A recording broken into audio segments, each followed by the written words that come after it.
Eminem est-il vraiment le rappeur le plus rapide du monde? Une question de langue ou de perception? Depuis de nombreuses années, le nom d'Eminem revient systématiquement lorsqu'il s'agit de désigner le rappeur le plus rapide de la planète. Ses morceaux ultra-techniques, sa capacité à aligner plusieurs dizaines de syllabes en quelques secondes, et son aisance dans l'enchaînement de rimes complexes font de lui une légende vivante du rap mondial.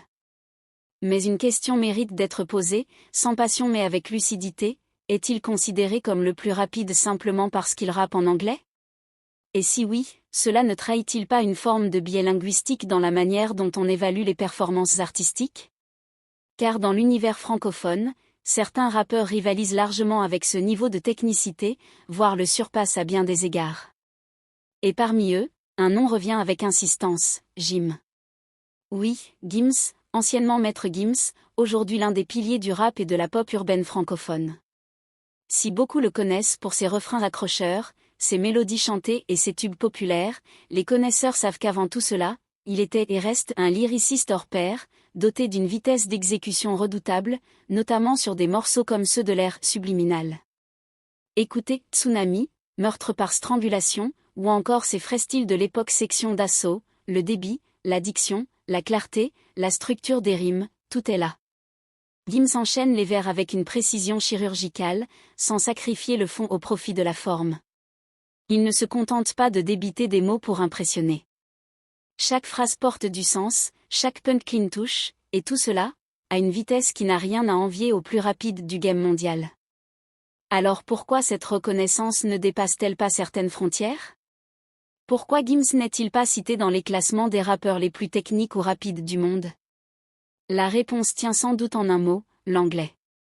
Dans l'industrie musicale mondiale, la langue anglaise domine.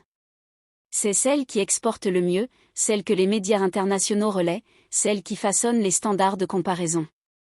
Ainsi, un rappeur comme Eminem, en plus d'être évidemment talentueux, bénéficie d'une visibilité planétaire immédiate. Chaque performance, chaque record, chaque freestyle devient un événement global. À l'inverse, les artistes francophones, aussi brillants soient-ils, peinent à franchir certaines barrières culturelles et linguistiques. Ce n'est pas une question de qualité, mais de perception. Et c'est précisément là qu'il faut être vigilant. Car le talent ne se limite pas à une langue. Et la rapidité d'un flow ne dépend pas de l'anglais, mais de la maîtrise de son instrument vocal, de la structure du texte et de la capacité à maintenir le rythme sans flancher. Il est temps que l'on reconnaisse à Gims, et à d'autres rappeurs francophones, la place qui leur revient dans ce débat.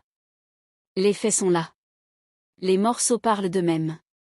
Les vidéos, les lives, les sessions studio le prouvent. Il suffit d'écouter sans préjugés. Alors oui, vous-même, vous pouvez en témoigner.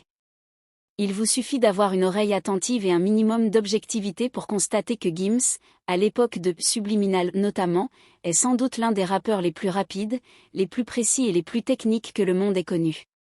Et il ne le doit pas à sa langue, ni à une stratégie marketing, mais à un pur travail d'artisan du verbe. Ce débat ne vise pas à dénigrer Eminem, dont le génie est incontestable, mais plutôt à rappeler que le talent existe aussi ailleurs, dans d'autres langues, avec autant de force et d'exigence.